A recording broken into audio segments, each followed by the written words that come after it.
Good, almost afternoon? I think it is afternoon here, I'm not sure. Hi, everybody. It's Margie, bootleg knitter. So I see I'm standing here in the sun. Oh, I feel so good. It's gonna be warmer today. We're gonna take the dogs for a W later. Notice I don't say the word because this one over here, let me show you, that one over there knows what I'm saying. He knows what I'm talking about. He is so smart. Look at those eyes. He's the smartest dog, and you see he tore apart a box. I love to kill boxes. And why do you have my sock? Because it smells like me? Yes, and there was the other two.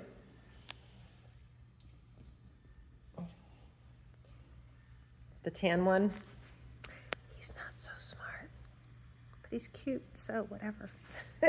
So I'm hanging out here. I just got back from running some errands with my mom.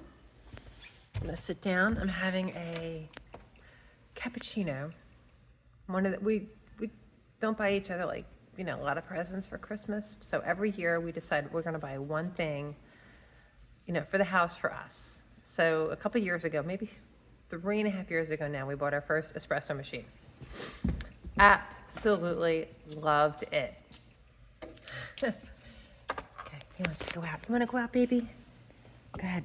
Hang on, open that door. Our doors are heavy to open. Need a little silicone on that slide. Anyway, where was I? Oh yes, we got ourselves an espresso machine.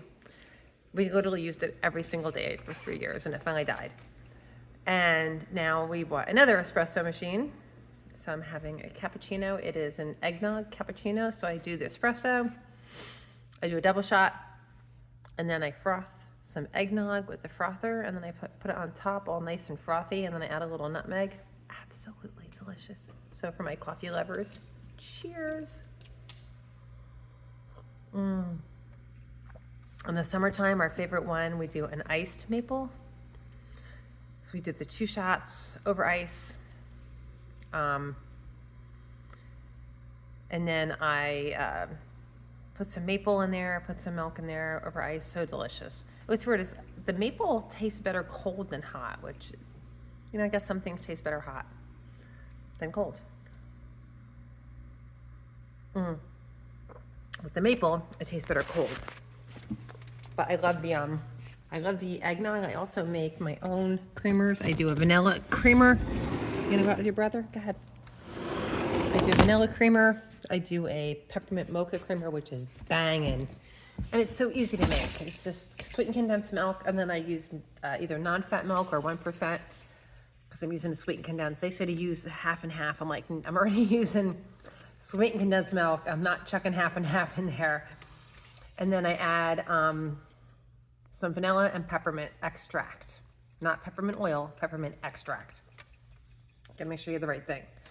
And then you do it in the blender, and it'll stay good for as long as milk will stay good for. So if milk, look at the date on your milk, and that's how long it'll stay good for. And I said I do it in a mason jar, it works great. So that's my cappuccino for the day. I try to get it in by 1 o'clock. And yesterday I was out and about until 5, so I didn't get it till 5. Whatever. So anyway, I am sitting at my loom. Excuse me. And I have to finish warping the loom. So if you see here, here's all my threads. They're all through the heddles. Not the heddles, the reed. They're all through the reed. I keep saying heddles, sorry. It's all through the reed. The reason I keep saying heddles is because on the rigid heddle, the heddle looks very similar to this. But this is the reed. They are all through the reed. They're tied onto the front beam. They're ready to go. But then you have to put it through the heddles. Here's the heddles. I noticed there's 1, 2, 3, 4. Now, each of these have these metal hooks on them. So depending on what your pattern's gonna be, it's depending on what ones you're gonna put them through. So what I'm doing the double wide. So it's gonna be twice the width of the loom. When I finish, I'm gonna open it up and it's gonna be twice as wide. So what I'm doing is, I'm doing a pattern. It's not really a pattern, but it's setting up the double weave. It is 1 is a red, 3 is a blue, 2 is a red, 4 is a blue. So the front 2, the 1 and 2 are going to be red. The back 2 are going to be blue. But you have to do 1, 3, 2, 4. That's how you thread it through your heddles. 1, 3, 2, 4. 1, 3, 2, 4. 1, 3, 2, 4. And this is what it looks like. Okay? So if you look here, let me get the last 4 I did. Here we have 1. This one's through the first heddle in the front. This one's, so it's red. 1, 3 is blue, 2 is red, 4 is blue. So all my reds are going to be on the front 2 heddles, and all my blues are going to be on the back 2 heddles. And when I get a group of 8, these are called dupes. I tie them off onto my dupes in groups of 8. So see, looks pretty cool, right? So this is what I'll be doing for the rest of the day. Except I have to run out to my friend's farm and pick up a coat for sheep.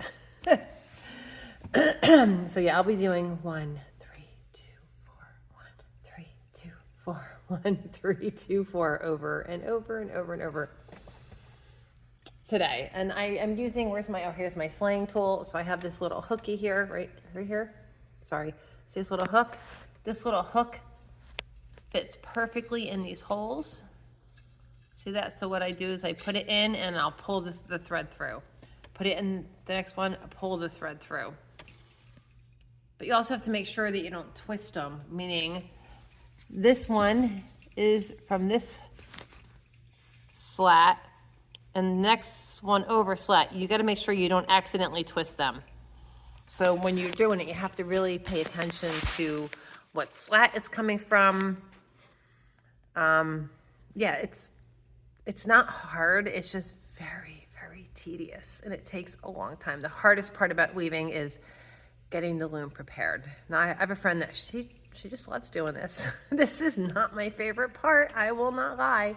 I'm going to probably put a book on. I have a book on my Kindle that you can read and also do Audible at the same time. So if you're reading and then you go to Audible to pick up where you left off reading. And then if you're doing Audible and you go to the reading, it'll pick up where you left off reading. So I have a book lined up, just a nice little feel-good Christmas book, because yeah, we need those sometimes. I think it's like, I'm not a big Hallmark person. I don't watch those, but I'm guessing these books are kind of like the Hallmark of the book world.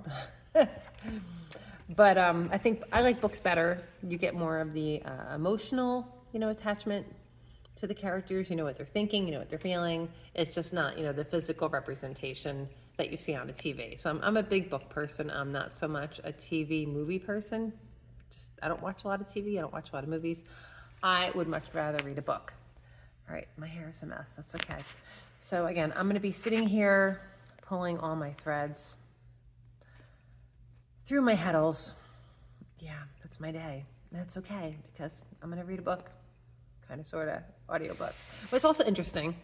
I don't know if any of you guys do audiobooks. If you do, let me know if you agree with this, or how you feel. I process reading a book and doing an audiobook totally different. When I read a book, I can't put it down. Like, I read till about 12:15 last night because I had to finish this book I was reading. Again, just another good, feel-good Christmas book. I think it was Kate Hooper. I think that's who wrote it. And it was the Asheville Christmas series. Really, really, really nice book. Very, very, very nice. Very wholesome book. I loved it. Excuse me. But I couldn't put it down. If I'm reading a book, I'm actually watching the movie in my mind. I hear different voices for the characters. If they're describing a scene, I actually totally see the scene in my head. If they're talking about a scent, I could basically smell it. So for me, a book is like a total experience. Like, I'm so into it that I won't even people be talking to me and I hear nothing. With an audiobook, it's not the same. I mean, I still enjoy it. I still get into it, but I can put an audiobook off and then not go back to it for 2 weeks. And then I put it on and I do pick up right where I left off. And again, I can't do that with a book. I have to finish the book. So it's definitely a different processing from the audio, doing it auditory versus the reading. And of course, sometimes I get really annoyed when I'm doing an audiobook because I'm a really, really fast reader.